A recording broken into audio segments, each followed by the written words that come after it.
विकी करीब आधी रात में अपनी छत पर अकेले ही टहल रहा था और चांद को निहार रहा था। यार, ये निकिता कहाँ रह गई? इतने में जस्ट बगल वाली दूसरी छत पर निकिता आ गई। निकिता, तुम अब आ रही हो? मैं 10 बजे से यहाँ पर खड़ा हुआ हूँ। तुम लड़की नहीं हो ना, इसीलिए मेरी फीलिंग नहीं समझ सकते। सबको सुलाने के बाद मैं यहाँ पर आ पाई हूँ। अरे मेरी प्यारी निकिता, तुम तो नाराज हो गई। ये लो, मैं तुम्हारे लिए गिफ्ट लेकर आया हूँ। अब जल्दी से तुम अपने घर में बात कर लो, मैं तुम्हारे बिना नहीं रह सकती। हाँ निकिता, बस इसी बात का तो मुझे डर लगता है। मेरी हिम्मत ही नहीं होती कि मैं खुद की शादी के बाद अपने घर में करूँ। तो ठीक है, मत करो। एक ना एक दिन कोई दूसरा मुझे उठा ले जाएगा, तब देखते रह जाओगे। निकिता, तुम ऐसे मत बोलो, ऐसा मैं नहीं होने दूंगा। वो लोग 2 घंटे तक आपस में बातें करते रहे और करीब 2 बजे के बाद निकिता चुपके से अपने घर के अंदर आ गई और अपने बेडरूम में जाकर सो गई। अगले दिन निकिता के घर एक पंडित जी आए। अरे पंडित जी, अचानक आप कैसे? स्वागत है आपका। अरे क्या बताऊं भाई साहब, इसी गांव में किसी के घर हवन करने आया था तो सोचा आपसे भी मिल लूं। अरे अच्छा हुआ आप हमारे घर आ गए। आपका घर तो यहाँ से बहुत दूर है। आज रात आप यहीं विश्राम करेंगे। अरे भाई साहब, आपकी बिटिया भी शादी लायक हो गई है। कोई लड़का देखा अभी तक कि नहीं? अरे पंडित जी, आपके होते हुए मैं कौन होता हूँ निकिता के लिए लड़का देखने वाला? निकिता ने चुपके से ये बात सुन ली। शाम को निकिता के पापा अपनी पत्नी के पास आए। सुनो, आज पंडित जी हमारे घर पर ही विश्राम करेंगे, तो पंडित जी के लिए अच्छा अच्छा खाना बना देना। ठीक है। निकिता और उसकी माँ मिलकर खाना बनाने लगी। निकिता को खाना बनाना अच्छा नहीं लगता था, इसलिए वो बस सब्जियां काट कर देती थी और बाकी मदद कर देती थी। खाना बनाना उसकी माँ का ही काम था। बेटा, ये खिड़की खोलकर बगल वाली मोटल्लो आंटी से थोड़ी हरी मिर्च और प्याज मांग ले। ये सुनकर निकिता को तो अच्छा लगा। आंटी, आंटी, अरे ओ आंटी। पड़ोस वाले घर से आंटी जी अपने किचन में आ गई। क्या हुआ निकिता बेटा, तूने मुझे आवाज दी? आंटी, हमारे घर में ना कुछ मेहमान आए, उनके लिए खाना बना रही थी, पर हमारे यहाँ हरी मिर्च और प्याज खत्म हो गए। क्या आप मुझे दे सकती हैं? ये भी कोई पूछने वाली बात है निकिता बेटा, अभी लेकर आई। वो प्याज और हरी मिर्च लेकर आई। निकिता ने सारी सब्जी काटी और उसकी माँ ने खाना बनाकर पंडित जी को खिला दिया। पंडित जी जब वहां से जाने लगे तब उसने पंडित जी का चुपके से नंबर ले लिया। पंडित जी चले गए। करीब आधी रात को एक बार फिर से विकी और निकिता अपनी छत पर मिले। विकी, आज हमारे घर में एक पंडित जी आए थे जो मेरी शादी की बात कर रहे थे। मैंने उनका नंबर ले लिया है। कल मैं तुम्हारे ऑफिस के बाहर तुम्हें मिलूंगी, वहीं पर मैं पंडित जी को भी बुला लूंगी। अगले दिन निकिता और विकी कहीं बाहर मिले। पंडित जी, ये मेरे पड़ोस में ही रहते हैं। आप कल मेरी शादी की बात कर रहे थे ना? मैं इन्हीं से शादी करना चाहती हूँ और ये भी मुझसे ही शादी करना चाहते हैं, पर हमें समझ में नहीं आ रहा कि अपने परिवार में अपनी शादी की बात कैसे करें। कुछ ऐसा कीजिए कि हम दोनों की शादी लव मैरिज नहीं बल्कि अरेंज मैरिज लगे। अरे तुम लोग फिक्र मत करो बेटा, ये सब तो मेरे बाएं हाथ का खेल है। मेरा तो काम ही यही है, इधर से उधर तिगड़म बैठाना। अगले दिन पंडित जी चुपके चुपके विकी के घर निकिता का रिश्ता लेकर आए। भाई साहब, आपके बेटे के लिए मैं बहुत अच्छा रिश्ता लेकर आया हूँ। अरे पंडित जी, ये लड़की तो हमारे ही मोहल्ले में रहती है। क्या बात कर रहे हैं आप? वैसे निकिता बिटिया मुझे बहुत पसंद है। एक बार आप उनके परिवार में भी बात कर लेते तो ठीक रहता। उसी शाम को पंडित जी एक बार फिर से निकिता के घर पहुंच गए। भाई साहब, आज रात मैं आपके घर में रुकने नहीं आया हूँ, मुझे अर्जेंट निकलना है। अरे मेरे पास एक लड़के का रिश्ता आया था कहीं से, ये रही उसकी फोटो। अरे पंडित जी, इस लड़के के बारे में अगर मैं आपको बताऊंगा तो आप हैरान रह जाएंगे। अरे ये लड़का तो हमारे जस्ट बाजू में ही रहता है। ये तो और भी अच्छा हुआ, आपकी बेटी की ससुराल जस्ट बगल में ही रहेगी, हमेशा आपकी नजरों के सामने रहेगी। तो इस तरह से पंडित जी ने निकिता और विकी की शादी करा दी। आज विकी के घर में निकिता की पहली रसोई थी। वो जैसे ही रसोई में पहुंची वैसे ही उसने रसोई की खिड़की खोल दी और अपनी माँ को बुला लिया। माँ, आप तो जानती हो मैं खाना बनाने में सिर्फ आपकी मदद किया करती थी। आज मेरी पहली रसोई है, आप मेरी मदद कर दीजिए। इसीलिए मैं तुझसे बार बार कहती थी कि खाना बनाना सीख ले। अब जल्दी से आजा, खाना बना कर ले जा। निकिता जल्दी जल्दी सब्जी काटने लगी, आटा गूंथने लगी। उसकी माँ खाना बनाने लगी। दोनों खाना बना ही रहे थे कि तभी अचानक निकिता की सास ने उसे आवाज दी। अरे निकिता बेटा। अरे बाप रे, मोटल्लो बुला रही है और मैं अपने घर में हूँ। माँ, मैं अभी आई। उसने अपनी साड़ी ऊपर उठाई और खिड़की से कूदकर अपने ससुराल वाले किचन में आ गई। थोड़ी देर बाद उसकी सास भी वहां पर आ गई। थैंक गॉड मैं टाइम पर पहुंच गई। क्या हुआ निकिता, कहाँ टाइम पर पहुंच गई? सासू माँ, मेरे कहने का मतलब मैं टाइम पर खाना बनाने के लिए पहुंच गई, वरना देर हो जाती ना। लेकिन किचन को देखकर तो लग रहा है कि अभी खाना बनाना तूने शुरू ही नहीं किया है। सासू माँ, आप बस मुझे 10 मिनट दीजिए। अगर 10 मिनट में खाना नहीं बना तो मेरा नाम निकिता नहीं।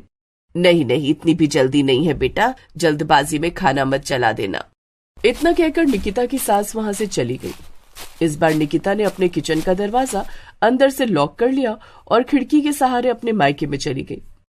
वहां उसने जल्दी जल्दी अपनी माँ के साथ खाना बनाया और सारा खाना लेकर अपने ससुराल आ गई। सासू माँ, देखा आपने, 10 मिनट के अंदर ही सारा खाना बन गया। है, ये कमाल कैसे हो गया? अभी तक तो तूने ना सब्जियां काटी थी ना ही आटा गूंथा था, फिर अचानक इतनी जल्दी खाना कैसे बना लिया तूने? सासू माँ, मैंने कहा था ना मैं खाना बनाने में एक्सपर्ट हूँ। परिवार के सभी लोग खाने की टेबल पर आ गए। निकिता ने सभी को खाना परोस दिया। सभी को खाना बहुत पसंद आया, लेकिन किसी को ये नहीं पता था कि ये स्वाद निकिता के हाथों का नहीं बल्कि निकिता की माँ के हाथों का है। खैर, अगली सुबह निकिता 6 बजे उठ गई।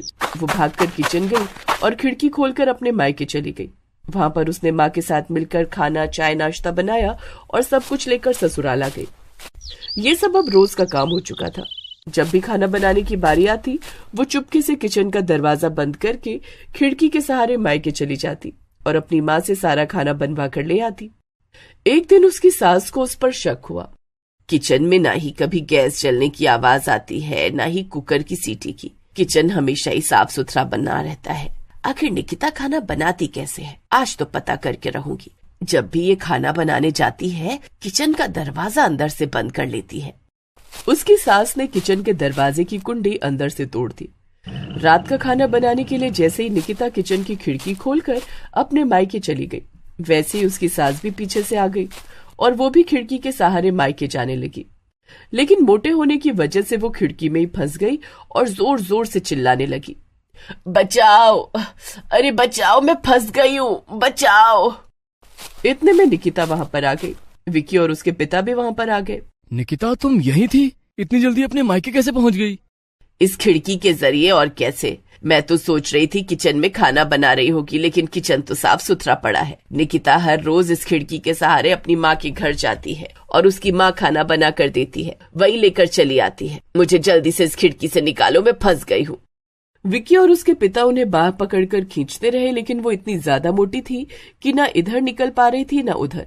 पापा, मैं जल्दी से कारपेंटर बुलाकर लाता हूँ, इसके अलावा कोई दूसरा ऑप्शन नहीं है। विकी भागकर कारपेंटर को बुलाकर लाया। उसने पूरी खिड़की और दीवार काट डाली, तब जाकर उसकी सास बाहर आ पाई। बहन जी, इन सब में मेरी बेटी की ही गलती है। अब मैं अपनी बेटी को आपके घर तभी भेजूंगी जब इसे खाना बनाना आ जाएगा। सासू माँ, आपने बिल्कुल सही कहा। मैं इस खिड़की के जरिए अपने माँ के घर चली जाती थी और यहीं खाना बनाती थी माँ के साथ, और आज आपके साथ जो भी हुआ इसमें भी मेरी ही गलती थी। लगभग 1 हफ्ते तक निकिता बहुत मेहनत से खाना बनाना सीखती रही और उसके बाद अपने ससुराल आ गई। ससुराल आने के बाद वो किचन में खाना बनाने लगी और उसकी सास वहीं पर खड़े होकर उसे देखती रही। जब पूरा खाना बन गया तो खाना खाने के बाद निकिता के हाथ का खाना और भी ज्यादा स्वादिष्ट लगा सभी को। इसके बाद वो लोग खुशी खुशी रहने लगे।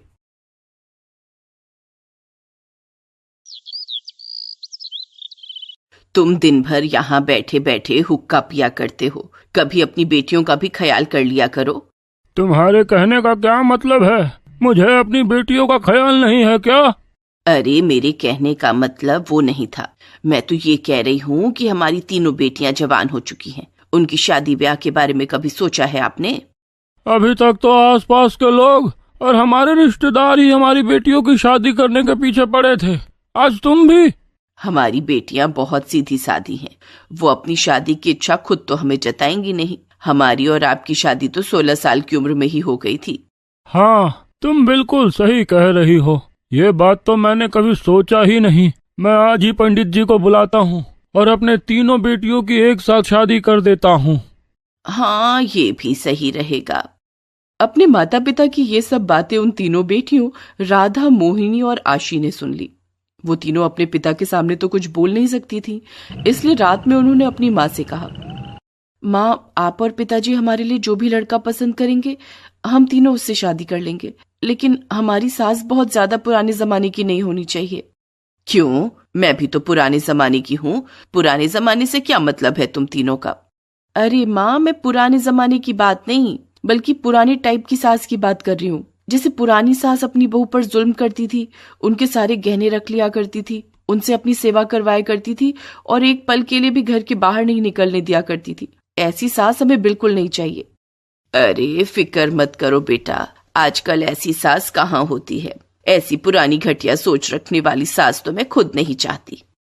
कुछ ही दिनों के बाद पंडित जी एक रिश्ता लेकर आए। तीनों बेटियां अपने सर पर दुपट्टा डाले हुए चाय लेकर आईं। तभी लड़कों की माँ ने कहा, लड़कियां तो बहुत संस्कारी लग रही हैं आपकी। मुझे तो बस ऐसी ही लड़की चाहिए थी कि बिना मेरी परमिशन के कोई भी काम ना करे। सदियां बीत जाएं लेकिन इनका घूंघट इतना रहे कि मोहल्ले वाले सालों तक इनका चेहरा ही ना देख पाए। माफ कीजिए, हम इस तरह की लड़कियां बिल्कुल नहीं हैं, और जब हम इस तरीके की लड़कियां हैं नहीं तो हमारी बनी हुई चाय भी आप मत पीजिए। रख दीजिए चाय और चले जाइए यहाँ से अपने लड़कों को लेकर। ये तो बड़ी बदतमीज लड़कियां निकली। देखिए, अभी तक आप समधन बनी नहीं हो। मेरी लड़कियों को कुछ भी कहने का अधिकार आपको नहीं है। मेरी बेटियों ने बिल्कुल सही कहा। जाइए आप लोग यहाँ से। चलो बच्चों, हमें भी ऐसी लड़कियों से शादी नहीं करनी जो अपनी सास की बात ही ना माने। लड़के वाले वहां से चले गए। पंडित जी को भी बहुत बुरा लगा क्योंकि वही रिश्ता लेकर आए थे।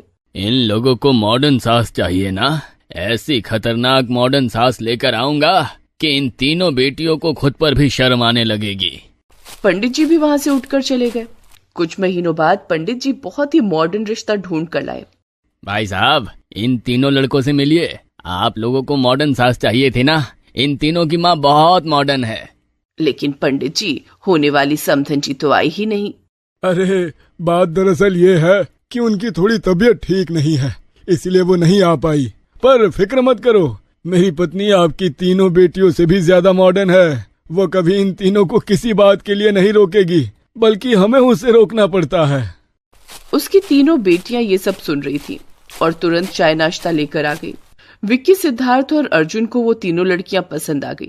जब वो लोग चले गए तब राधा, मोहिनी और आशी की माँ ने उनसे पूछा, जैसा कि इन तीनों लड़कों के पिता ने बताया कि तुम्हारे होने वाली सास तुम तीनों से भी ज्यादा मॉडर्न है, वो कोई रोक टोक नहीं करने वाली। तुम तीनों को ये रिश्ता मंजूर है ना?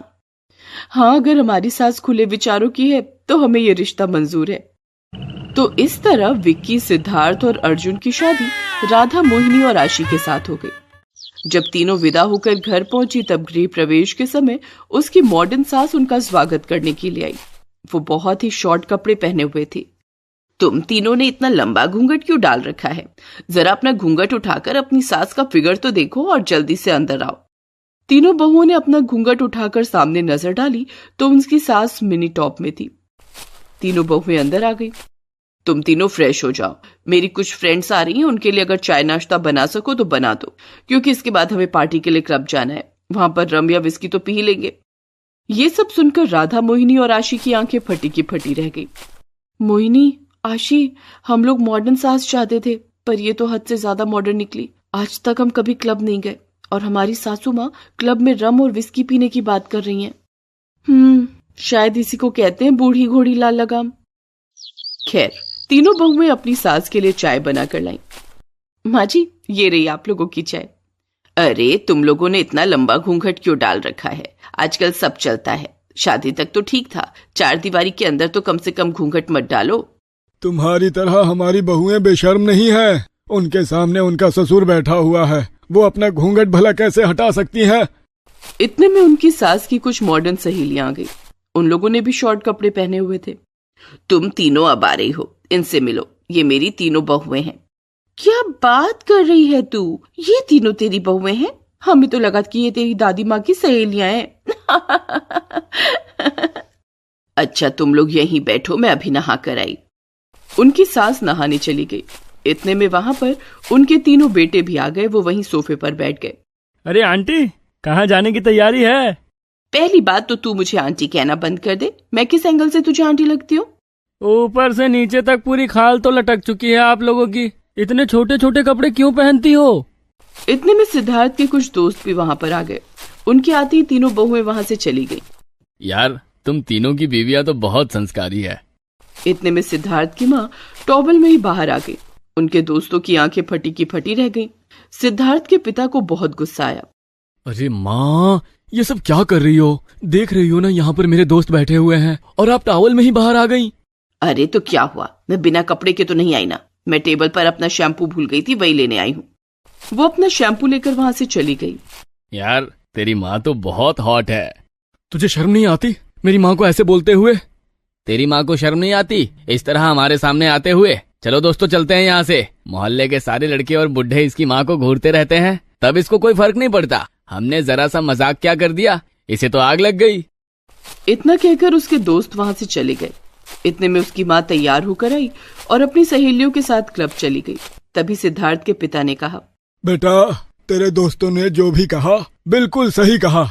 मैं तो तेरी माँ को समझा समझा कर थक गया हूँ। तूने भी बहुत समझा लिया, पर इसका कोई फर्क नहीं पड़ा। इस बुढ़ापे में अपना बदन सबको दिखाती फिरती है, हमारी बेइज्जती होती रहती है चारों तरफ। खैर, उसके घर वालों ने उसे बहुत समझाया, पर उसे कुछ समझ नहीं आया। कुछ दिनों बाद बारिश का समय आ गया। बाहर झमाझम बारिश हो रही थी। ये देखते ही उसकी सास घर के बाहर रोड पर आ गई और बारिश में बेशर्मों की तरह नहाने लगी। ये सब कुछ उसकी तीनों बहुएं देखकर बहुत शर्मिंदा हो रही थी, क्योंकि आसपास के लोग अपनी बालकनी से खड़े होकर उसे देख रहे थे। यार, ये तो अब हद से ज्यादा हो रहा है। हमारी सासू माँ की वजह से हमारे पूरे परिवार की बेइज्जती हो रही है। देखो, हमारी सास को देखते ही सारे लौंडे सड़क पर आ गए। ये सब उनके बेटों ने और उसके पति ने देख लिया। खैर, उस दिन बारिश बंद नहीं हुई। रात में जब वो बारिश में भीग कर आई, तब उनके बेटों ने कहा, माँ, हमने और पिताजी ने आपको बहुत समझाने की कोशिश की, लेकिन आप नहीं मानी। जो हरकतें आप कर रही हैं, अगर यही हरकतें आपकी बहुएं करती तब आपको कैसा लगता? खैर, अब समझाने से कोई फायदा नहीं है। हम सब ये घर छोड़कर जा रहे हैं। आपको जितनी अय्याशी करनी है आप अकेले करो। अपनी सहेलियों को बुलाइए, अपने दोस्तों को बुलाइए, आसपास के सभी बुढ़ों को बुलाइए, खूब अय्याशी कीजिए। उसके तीनों लड़के अपनी अपनी पत्नियों के साथ घर छोड़कर चले गए। ससुर जी भी उन्हीं के साथ चले गए। पहली बार उसे बहुत बुरा लगा। उसे अपनी गलती का पछतावा हुआ। रात में उसने साड़ी पहनी और अकेले बैठकर दारू पीने लगी। तभी पड़ोस का एक आदमी आया। अकेले अकेले पी रही हो? और ये क्या, तुमने तो पूरे कपड़े पहन लिए। तुम यहाँ क्या करने आए हो? जाओ यहाँ से, मैं घर पर अकेली हूँ। अरे तभी तो मैं आया हूँ। अब आपको कोई नहीं बचा रोकने वाला। ये साड़ी उतार दो, छोटे कपड़े में आ जाओ। उसने उस आदमी को एक थप्पड़ मारा, पर उस आदमी ने उसके हाथ पकड़ लिए और जबरदस्ती करने लगा। तभी उसका पूरा परिवार वहां आ गया और उस आदमी को मारकर भगा दिया। मुझे माफ कर दो आप लोग। अब समझ आया कि आप लोगों को मेरी वजह से कितनी बेइज्जती झेलनी पड़ती होगी। तो इस तरह उसकी सास अब साड़ी पहनने लगी और सब लोग चैन से खुशी खुशी रहने लगे।